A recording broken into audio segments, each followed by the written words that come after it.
If you have your Bible this morning, I would encourage you to turn to Ruth chapter 4. Ruth chapter 4. We're almost done studying the book of Ruth. We've been doing this for several weeks. It's a great story. I hope that you've been reading it and enjoying it as well, but we're getting close to the end of the story. This is the happy part.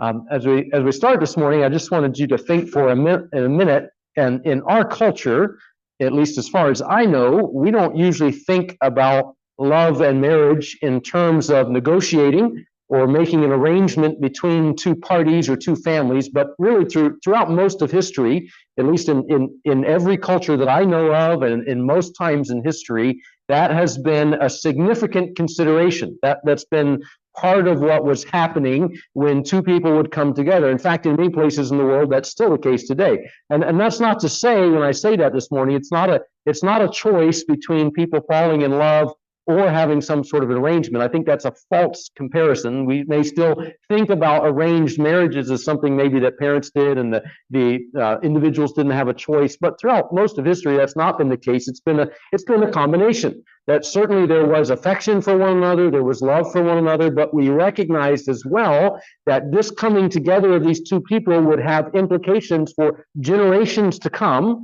and it would affect the rest of society. Therefore, there was some sort of agreement that was going to be made between families, between heads of households. There was an arrangement. We don't see that as much as anymore, at least right now, but in most of history, that's been the case.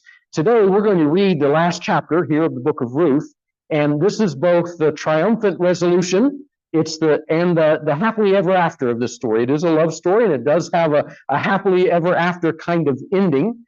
At the end of chapter 3, we are very confident after we read that chapter that the big question has been answered. Ruth loves Boaz, and Boaz loves Ruth back. These are the two main characters. Boaz is the man, Ruth is the woman. Ruth loves Boaz, Boaz loves Ruth. So we've been satisfied with that. That's the good news. You're always in that tension. Are they going to love one another? They do in this case. We see that in chapter 3. That's what's been playing out. But there is at least one obstacle to them being married, and Boaz actually brought that up in chapter 3. He's the one who said, well, that's great, I'm committed to marrying you, but there is a legal obstacle, and in fact there is another relative of Ruth's deceased father-in-law who has a prior right to Boaz when it comes to the redemption of her father-in-law's land. And if that's very confusing to you, we're going to be talking more about that finally this morning. I know I've been saying week after week, we're going to talk more about that later. Today's the day when we're going to talk about the redemption of land in the nation of Israel. Boaz was confident that he could overcome that obstacle. He was very certain that he would be able to marry Ruth anyway. But for you and I, we're left in suspense. At the end of chapter 3, we know that Ruth loves Boaz, Boaz loves Ruth. Boaz has said, yes, as the Lord lives, I'm going to marry you, but we're not sure how that's going to work out yet. So look with me at Ruth chapter 4. We're going to finish the story this morning, and we'll talk about the first half of chapter 4 as we study it this morning. It says, now Boaz had gone up to the gate and sat down there, and behold, the Redeemer of whom Boaz had spoken came by. So Boaz said, turn aside, friend, sit down here. And he turned aside and sat down. And he took 10 men of the elders of the city and said, sit down here. So they sat down. Then he said to the Redeemer, Naomi, who has come back from the country of Moab, is selling the parcel of land that belonged to our relative Elimelech. So I thought I would tell you of it and say, buy it in the presence of those sitting here and in the presence of the elders of my people. If you will redeem it, redeem it. But if you will not, tell me that I may know, for there is no one besides you to redeem it, and I come after you. And he said, I will redeem it. Then Boaz said, the day you buy the field from the hand of Naomi, you also acquire Ruth the Moabite, the widow of the dead, in order to perpetuate the name of the dead in his inheritance. Then the Redeemer said, I cannot redeem it for myself, lest I impair my own inheritance. Take my right of redemption yourself, for I cannot redeem it. Now this was the custom in former times in Israel concerning redeeming and exchanging. To confirm a transaction, the one drew off his sandal and gave it to the other. And this was the manner of attesting in Israel. So when the Redeemer said to Boaz, buy it for yourself, he drew off his sandal. Then Boaz said to the elders and all the people, You are witnesses this day that I have bought from the hand of Naomi all that belonged to Elimelech, and all that belonged to Chilion and to Mahlon. Also Ruth the Moabite, the widow of Mahlon, I have bought to be my wife, to perpetuate the name of the dead in his inheritance, that the name of the dead may not be cut off from among his brothers, and from the gate of his native place. You are witnesses this day. Then all the people who were at the gate and the elders said, We are witnesses. May the Lord make the woman who is coming into your house like Rachel and Leah, who together built up the house of Israel. May you act worthily in Ephrathah and be renowned in Bethlehem, and may your house be like the house of Perez, whom Tamar bore to Judah, because of the offspring that the Lord will give you by this young woman. So Boaz took Ruth, and she became his wife, and he went into her, and the Lord gave her conception, and she bore a son. Then the women said to Naomi, Blessed be the Lord, who has not left you this day without a redeemer, and may his name be renowned in Israel. He shall be to you a restorer of life and a nourisher of your old age. For your daughter-in-law who loves you, who is more to you than 7 sons, has given birth to him. Then Naomi took the child and laid him on her lap and became his nurse. And the women of the neighborhood gave him a name, saying, A son has been born to Naomi. They named him Obed. He was the father of Jesse, the father of David. Now these are the generations of Perez. Perez fathered Hezron. Hezron fathered Ram. Ram fathered Amminadab. Amminadab fathered Nahshon. Nahshon fathered Salmon. Salmon fathered Boaz. Boaz fathered Obed. Obed fathered Jesse. And Jesse fathered David. So at the end there, we have a genealogy leading up to the great king of Israel, King David. As you think about the story, I want to remind you again, we've said this several times, the whole story of the book of Ruth takes place in a relatively short amount of time. It's all in one harvest season. Naomi and Ruth come back to Bethlehem at the beginning of the barley harvest, and by the end of the barley harvest, Boaz and Ruth are getting married. So the whole story takes place over that short amount of time. And in fact, chapters 3 and chapter 4 takes place over a very short amount of time. So, and it's important to note this morning, because we're going one chapter at a time, I don't want you to lose the perspective here, that Ruth has made her big gamble, in a sense.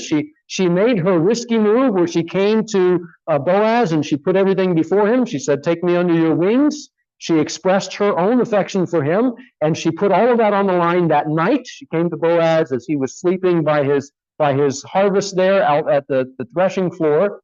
That very night, Boaz agreed, Yes, I want to marry you. She stayed there till morning. He sent her back to Naomi, loaded down with grain for their family. First thing in the morning, says at first light, early in the morning, before you could even see one another, then Ruth goes home to Naomi.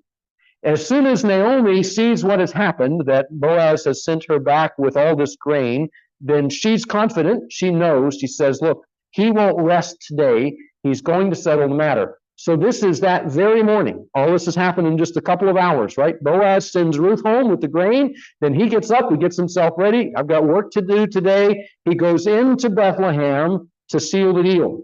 And Boaz proves to be a very wise negotiator. Again, some of you romantics are going to be saying, Look, that doesn't sound like a love story to me. I mean, what's this negotiating going on? But again, this has been common, and don't fool yourself. It still happens today. All right, there is some negotiation that has to happen. And follow with me to realize why the Bible is making Boaz to be a wise negotiator in this point. In most cases, this has been the custom. And the husband has to drive a good bargain. Again, to me, you say, What do you mean, bargain? You're not getting a wife at a bargain. No, you don't understand. It's still his job to negotiate in order to prove how much he values the wife that he's getting. Okay? You might look at this and say, Well, women aren't for sale. We don't do this sort of thing today. This isn't our custom. Well, you're missing the way most of the world has thought about it. And you're probably missing the way even we think about it today. This was in Boaz's culture, the way that he expressed how much he valued Ruth in this negotiation.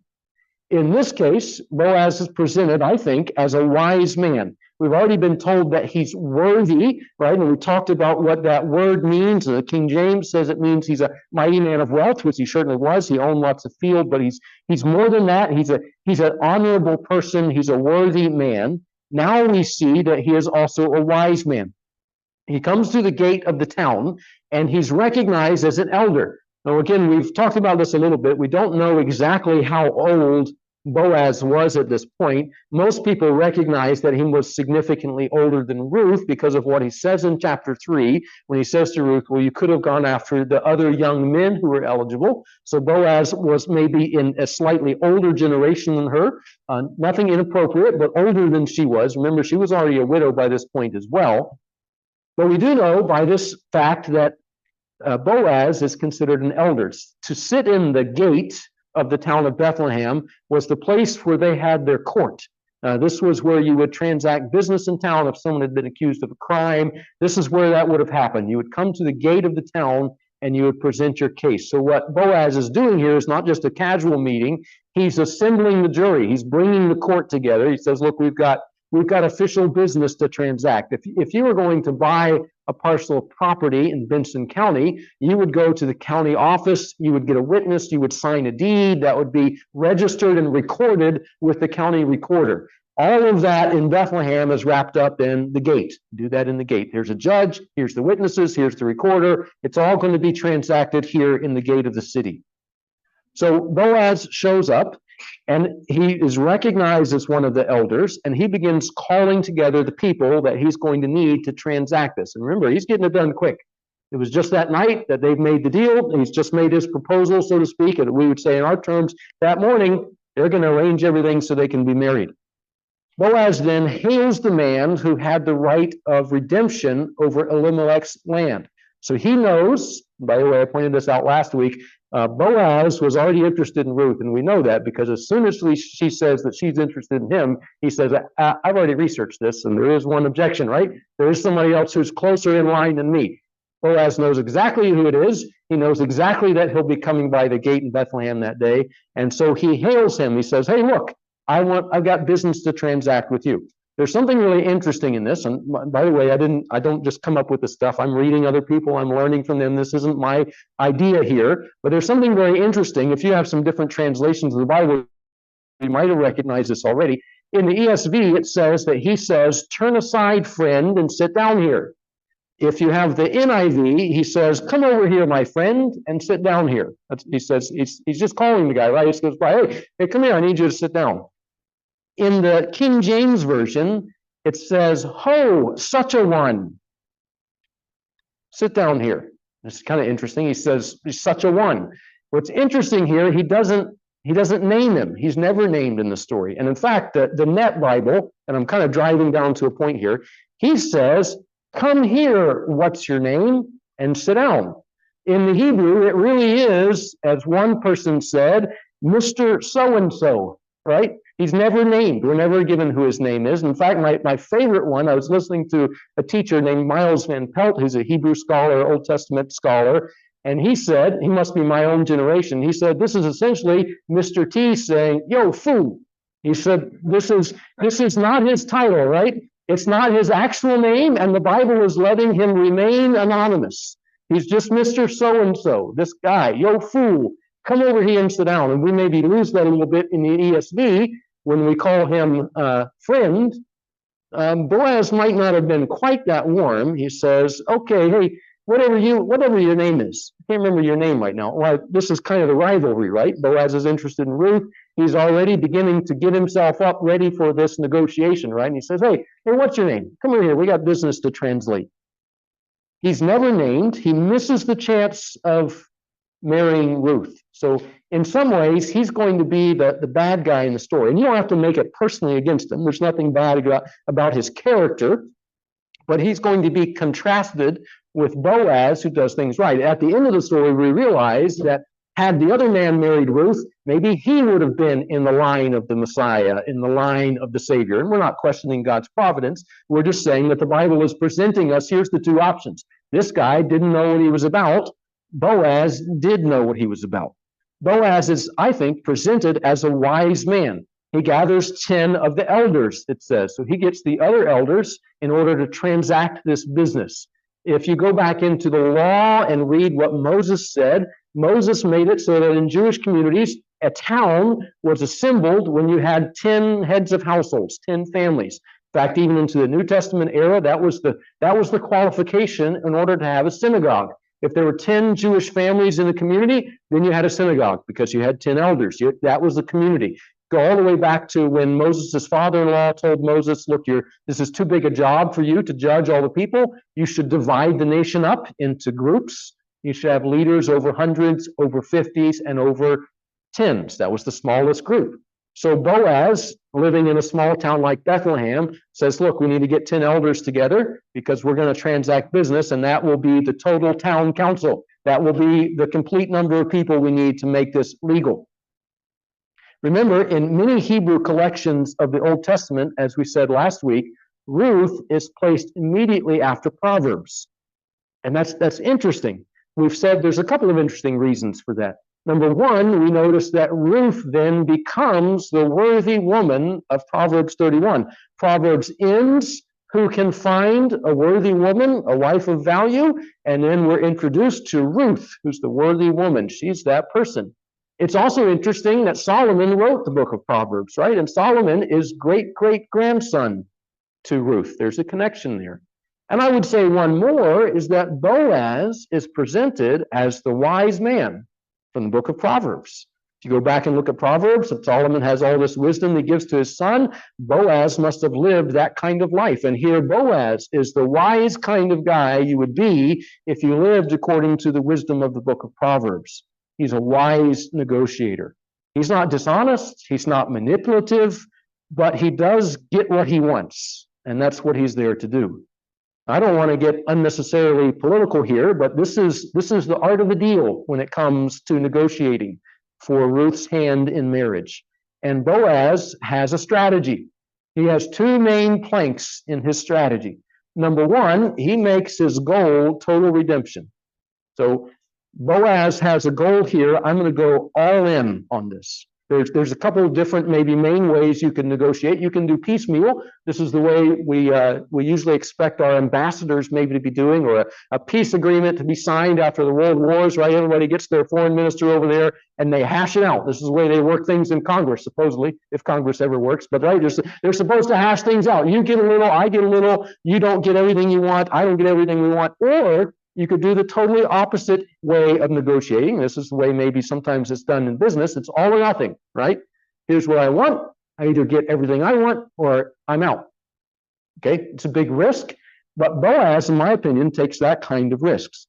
He starts not by negotiating for Ruth, but negotiating for her father-in-law's land.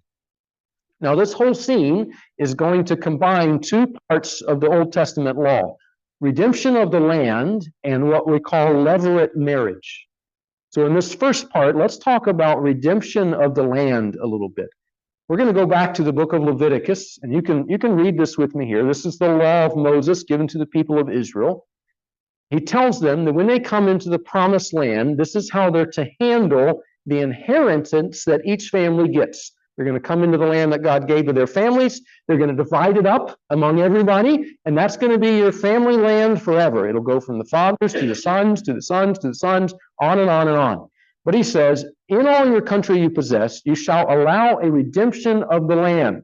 If your brother becomes poor and sells part of his property, then his nearest redeemer shall come and redeem what his brother has sold. If a man has no one to redeem it, and then himself becomes prosperous and finds sufficient means to redeem it, let him calculate the years since he sold it and pay back the balance to the man to whom he sold it, and then return to his property. The idea was, in Israel, this property would stay in the family in perpetuity. That means that no family would eventually gain all of the land of Israel. That if you were to sell your land, if you became so poor that you had to sell your land, then you would only be selling it for at the maximum 70 years. At the end of 70 years would be the time of release, and you would get your land back. If you wanted it back before then you could purchase it back on a prorated cost any number of those years. Or a family member could redeem it for you. They could also redeem it. Your closest relative could redeem that and keep it in the family name, so it belonged to your family forever. Now, technically, this is separate from marrying Ruth. In my opinion, Boaz is the one who purposely combines this. There's a little bit of confusion when studying the Bible why, in this case in Ruth, these two things are combined. We don't know all the reasons. It's not that there aren't reasons, we just don't know which ones are the only ones. So we have more reasons than are probably necessary. Personally, I think Boaz is the one who drives these things together. Boaz says, I'm going to marry Ruth. I am bound and determined. He'd already told her the night before, it's going to happen. As the Lord lives, I'm going to marry you. Today, he decides, I'm going for it all. I'm getting the land too. And I've got a strategy for how to do that. The other redeemer is interested in the land. Boaz, of course, knew that ahead of time. He's the one who brings it up. He says, hey, Naomi is interested in selling Elimelech's land.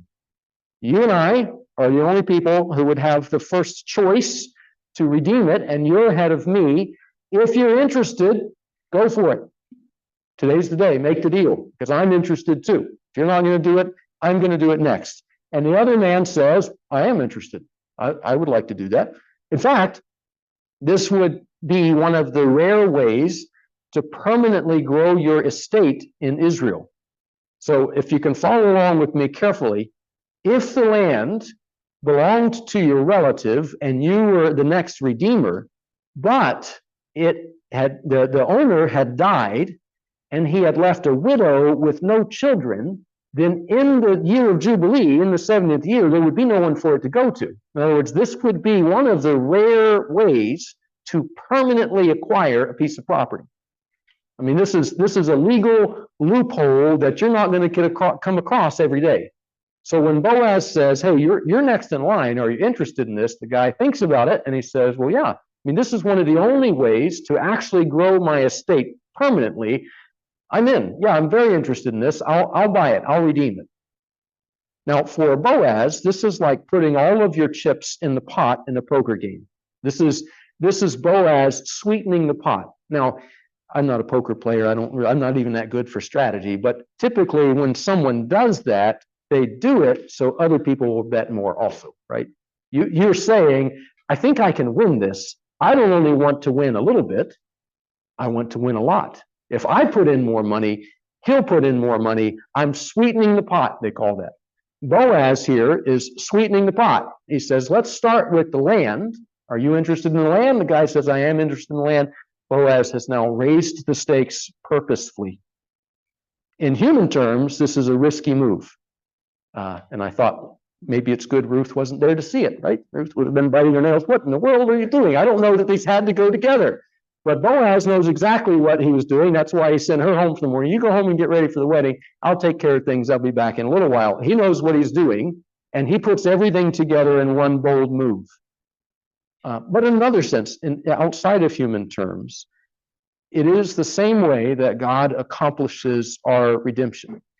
The book of Hebrews uses an interesting word. It says that he is able to save to the uttermost those who draw near to God through him, since he always lives to make intercession for them. This is the kind of bold throw that Jesus does. He doesn't redeem us partially. He doesn't redeem us and say just part of the way or barely.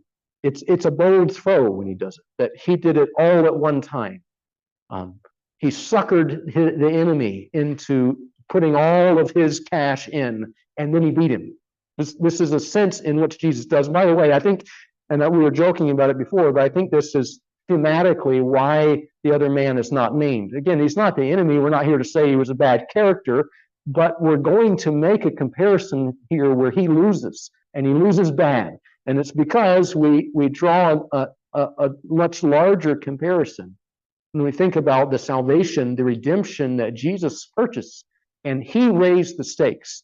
He's the one who took it to the cross.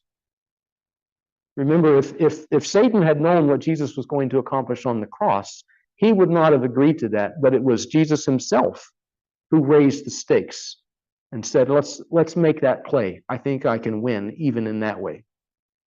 So first of all, Boaz has a strategy here. He's a wise negotiator. He raises the stakes.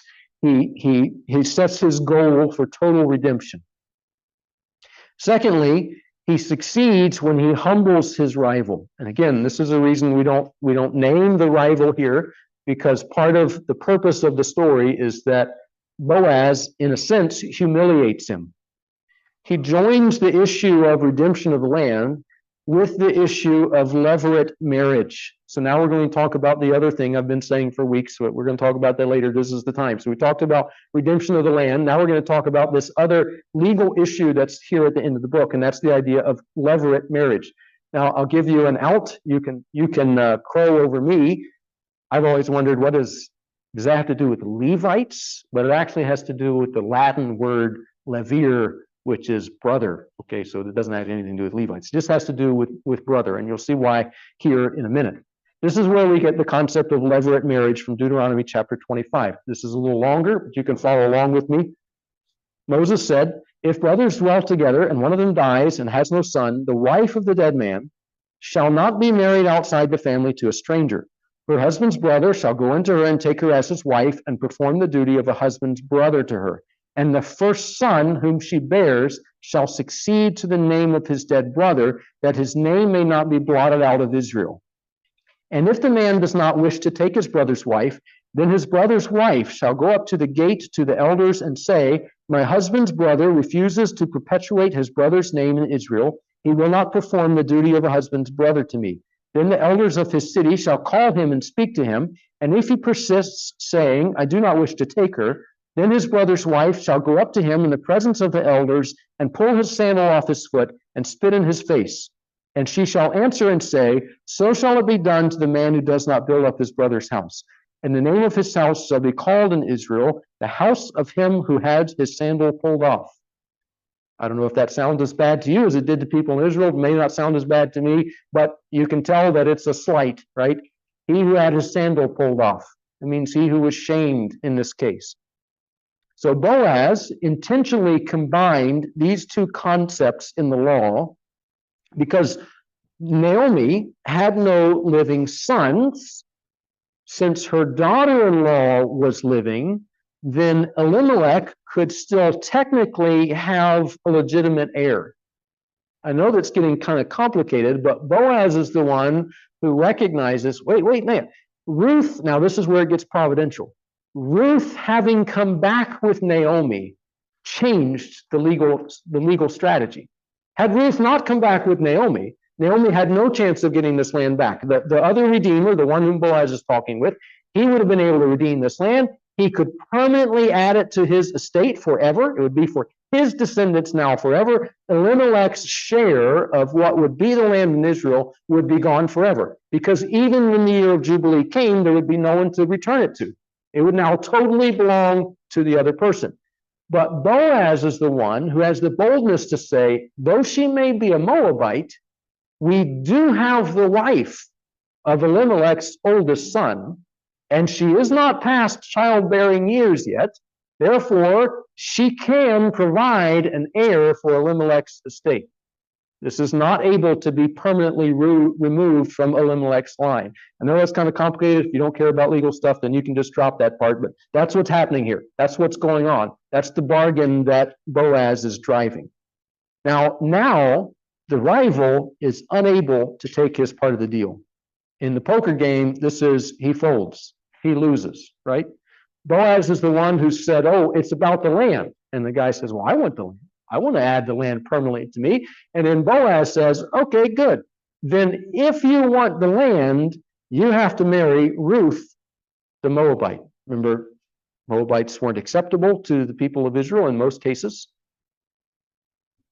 Then the man says, it's too rich for me. I can't do this. Now, we don't know exactly the reason why. And again, we have more reasons than we need, not that we don't know any reasons.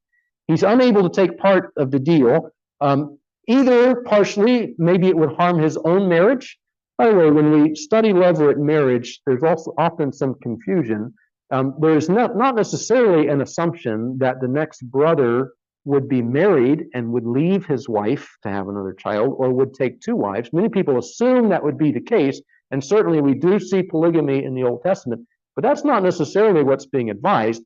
One of the only examples we have of levirate marriage being attempted to happen, and we're going to talk more about this in a few minutes, is with the descendants of Judah. And in that case, he promised the wife of his eldest son to the next son who was not married yet. So it seems to me like the indication was that the wife would then be with the brother who was not married yet. So it could just be that this other relative says, well, no, I'm not interested in that. I'm already married. I can't do that. I already have a wife. I'm not going to do that.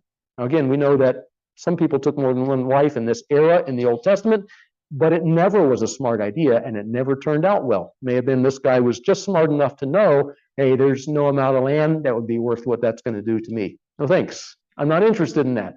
That would also be a wise man, by the way, in addition to Boaz. But it also could be he didn't want to divide his own estate. Remember, this changes the legality here. He at first said, I want all the land for my heirs forever. If he were to marry Ruth, though, that means the land would be forever still in Elimelech's name. And it could even mean that he would then have to divide both estates equally between both sides of his family now, both through his family land and through Elimelech's family land. Also, if he already had an heir with the wife who he had, that would certainly complicate things. So this is a big problem for him, maybe in many ways. In any case, it's Boaz who raised the stakes, and then he outbid his rival. And his rival was humiliated. He was not able to afford to redeem the land. And at this point, you can feel sorry for Mr. So-and-so if you want to, but there is, again, a larger point about God raising the stakes of redemption and then being the only one who could meet his own price. So this is God who says, I'm able to redeem mankind, but I want it all. I'm able to redeem a person, but I want the whole person. He raises the stakes to the very highest, and then he meets his own price. What Paul says in Colossians, he says, you who are dead in your trespasses and the uncircumcision of your flesh, God made alive together with him, having forgiven all our trespasses. By canceling the record of debt that stood against us with its legal demands, this he set aside, nailing it to the cross. He disarmed the rulers and authorities and put them to open shame by triumphing over them in him. This is the kind of negotiating that Jesus did when he redeemed the people for himself. He raised the stakes all the way to the roof, and then he humiliated his rival. He said, no, only I can meet that. Only I can pay that off. Only I can complete that.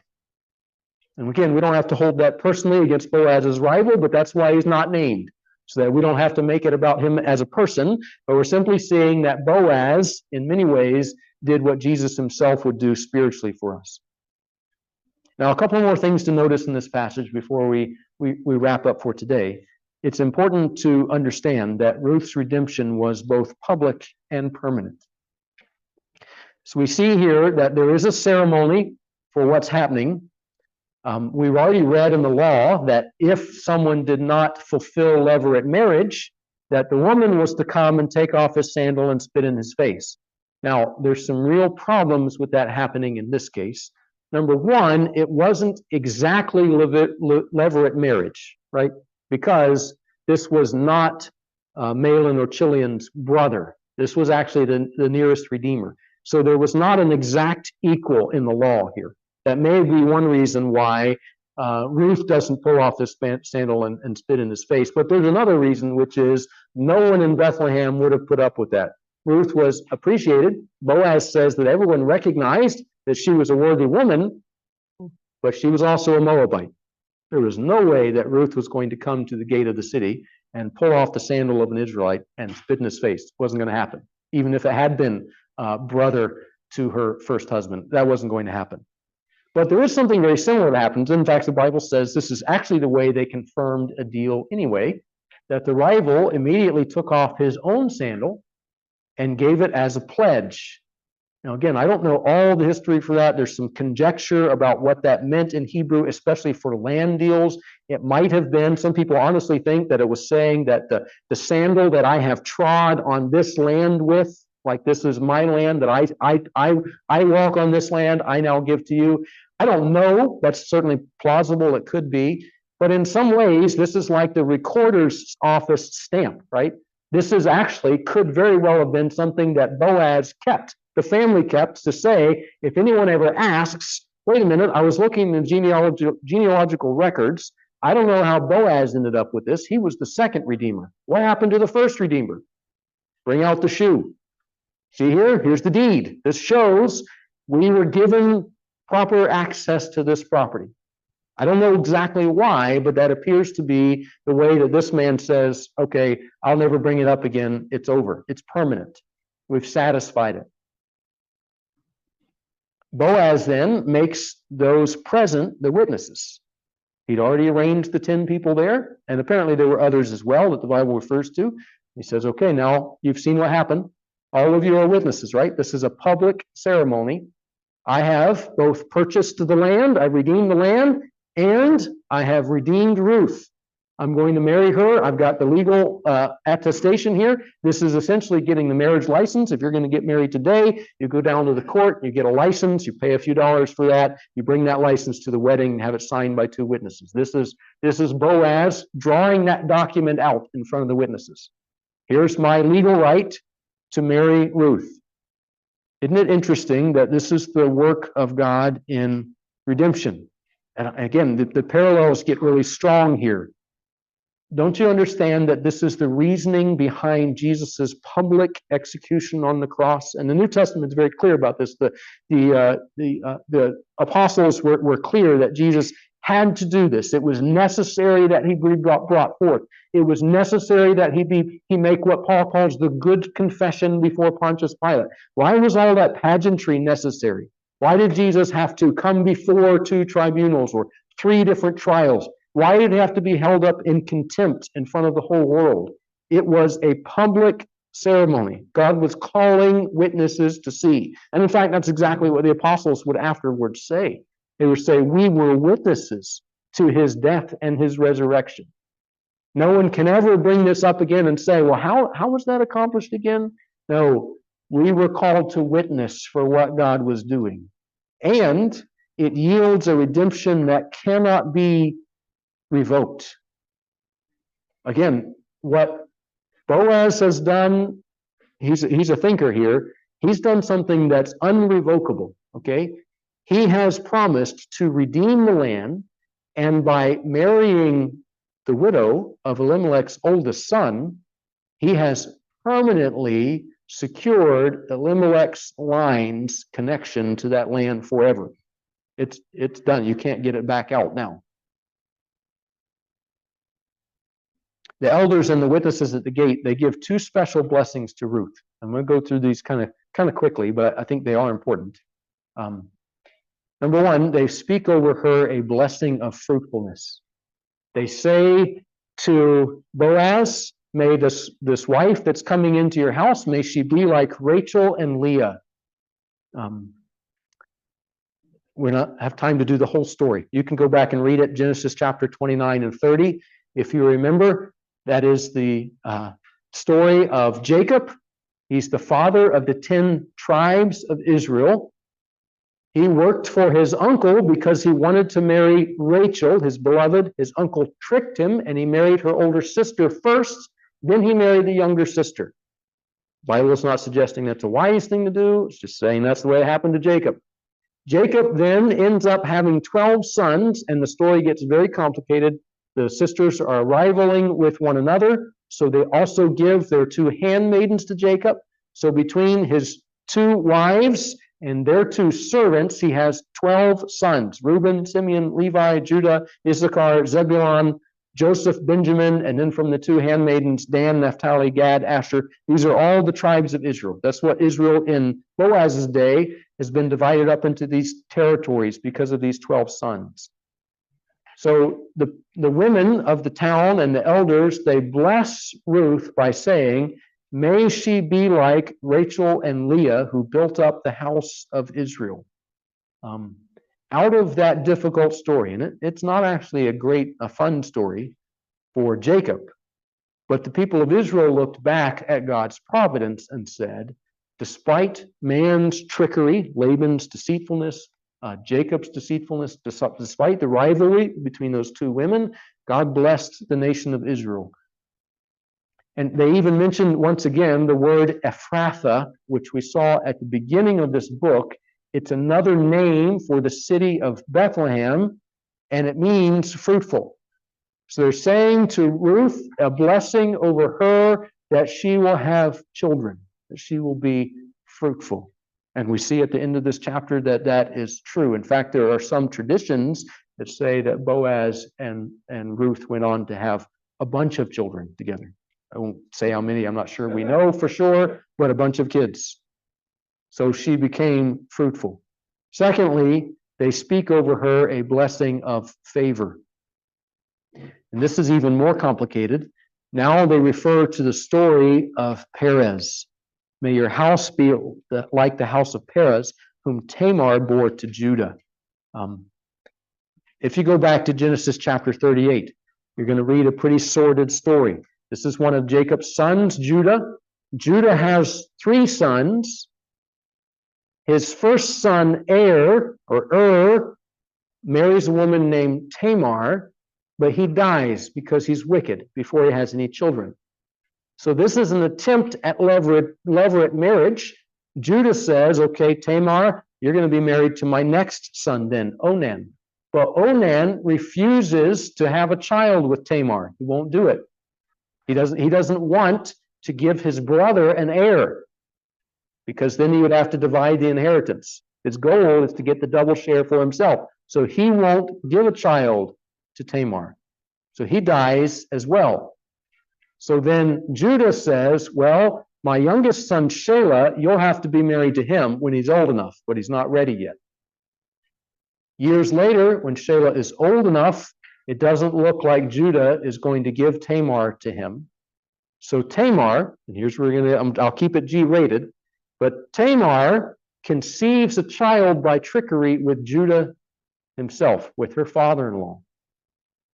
Now again, we're seeing now legally what that does for her then, is that means her children get the double share of the inheritance that belonged to the oldest son of Judah, as well as whatever share is going to come to them also as grandsons.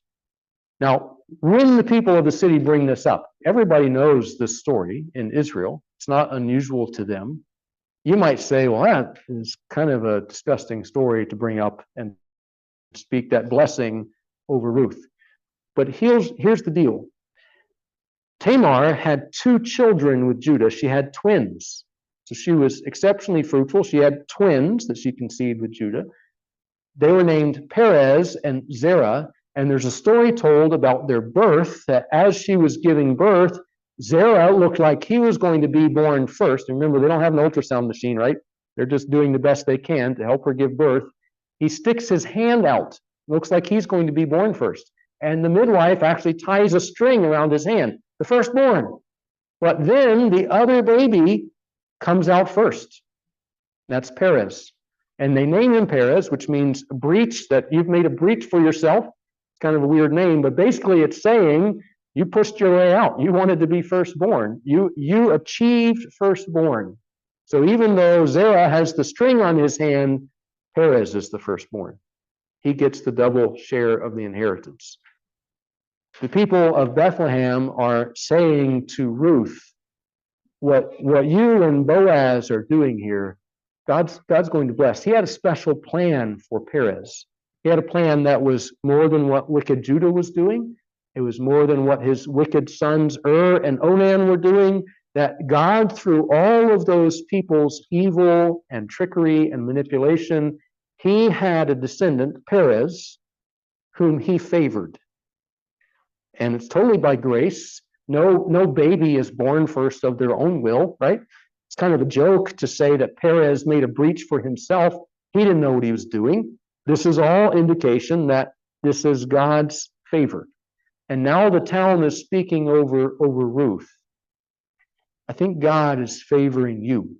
He's got special plans for you. Just like there was a special plan for Perez, there's a special plan for what's going to happen with you and Boaz's child. And in fact, the genealogy at the end of this book then goes on to show that that was exactly true. That blessing was fulfilled because they became the ancestors of David himself.